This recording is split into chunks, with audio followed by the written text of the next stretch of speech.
Existem três tipos possíveis de interação, obviamente que pode haver mix entre elas, mas vamos dividir da seguinte maneira. Diálogos criativos,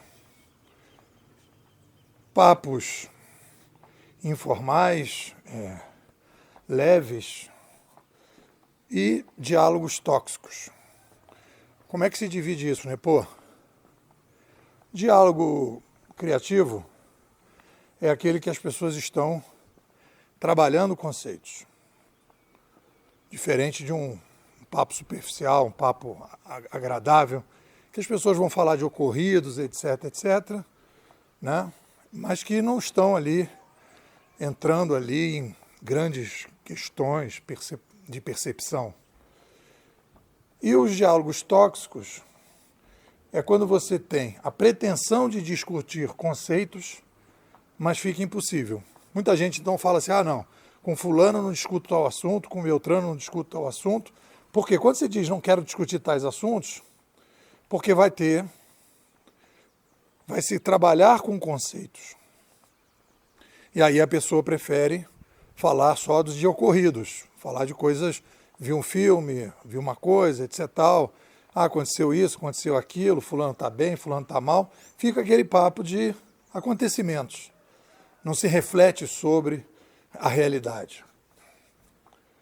O ideal é a gente trabalhar, né, encontros que trazem contentamento, e aí existe uma diferença entre contentamento e alegria. O contentamento ele é mais completo, e a alegria é mais conjuntural.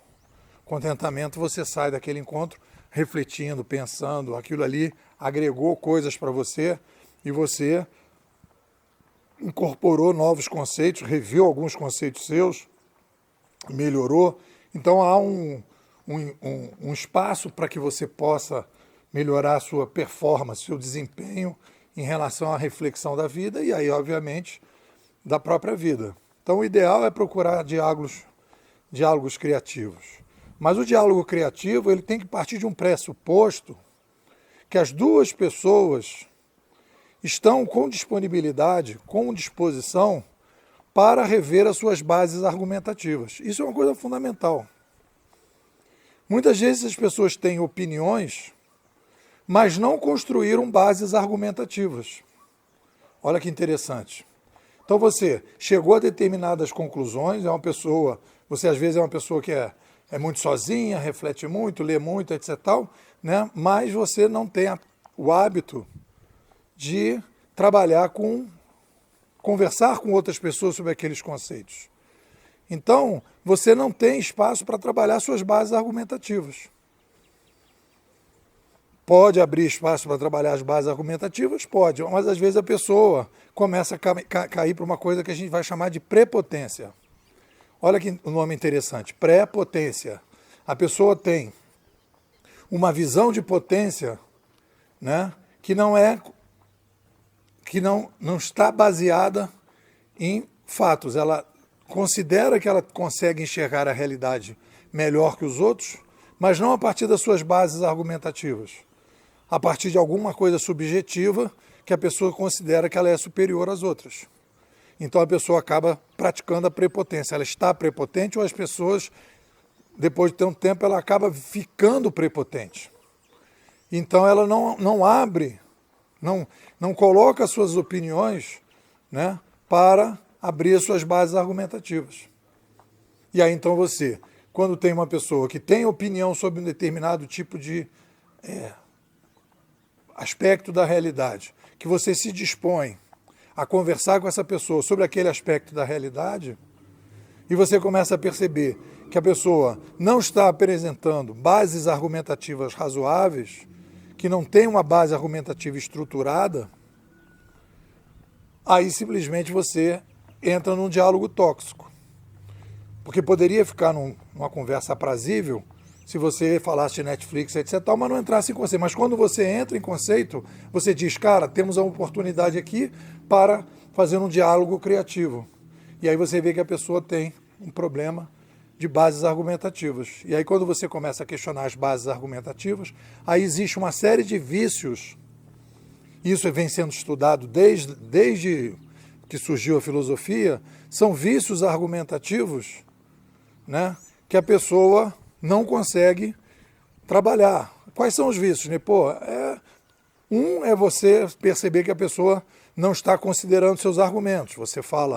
Ela fala melancia, aí você fala, mas tem um aspecto da melancia que ela é vermelha por dentro, tem caroço, né? Ou melão, ou banana, e a pessoa não ouve o que você falou sobre melão, banana e melancia e continua num discurso infinitamente dentro daquela possibilidade. Esse é um problema. Às vezes é o problema da pessoa não deixar você discorrer o seu argumento, te interrompe. A não comparação entre o que é um fato conjuntural, o que é um fato microconjuntural, da conjuntura e da estrutura. Às vezes a pessoa vai variando em relação a isso. E várias outras coisas que a gente vai percebendo, né? A não comparação entre momentos históricos, a não comparação entre situações similares para que você possa melhorar as argumentações. Então, o grande objetivo é o diálogo criativo. Mas o diálogo criativo não é possível, porque existe uma preparação das pessoas para esse diálogo criativo. Tem que haver uma separação entre o ego, a percepção e a realidade.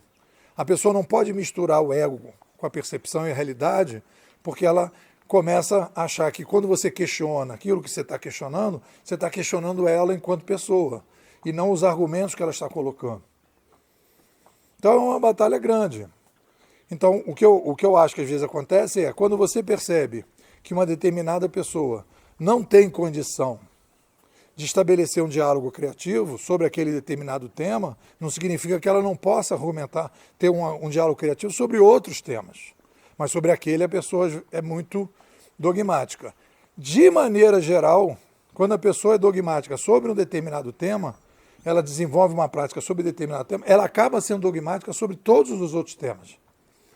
Porque ela tem um problema epistemológico, em que ela chega às conclusões a partir de determinado, sem bases argumentativas. E aí você então caminha, para esse tipo de pessoa, você caminha, se você quiser continuar se relacionando, para se possível, né, para um diálogo, uma conversa aprazível, uma conversa sobre coisas que não são conceitos e não são coisas importantes.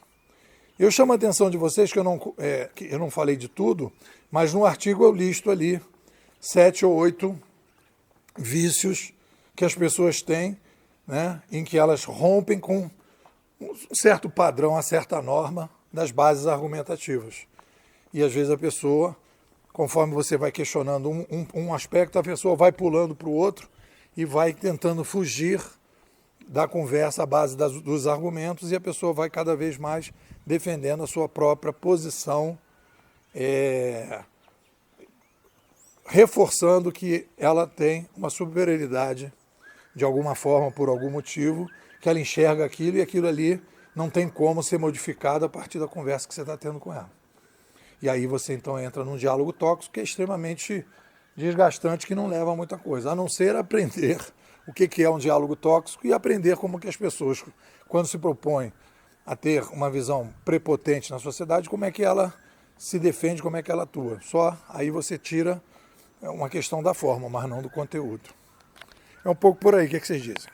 Bom, agora no mês de março nós estamos discutindo aqui a imersão 5.3, estamos falando do livro do Taleb, né? Voltando a falar do livro Cisnes Negros, né? O livro que projetou o Taleb, e falando sobre o futuro das profissões. Eu convido você a participar da melhor escola de futurismo do Brasil, Bimodais. Você vem aqui tomar a pílula vermelha, sair desse mimimi que o mercado está hoje. Me manda um zap, 21 99608 6422. Vou repetir, 21 99608 6422.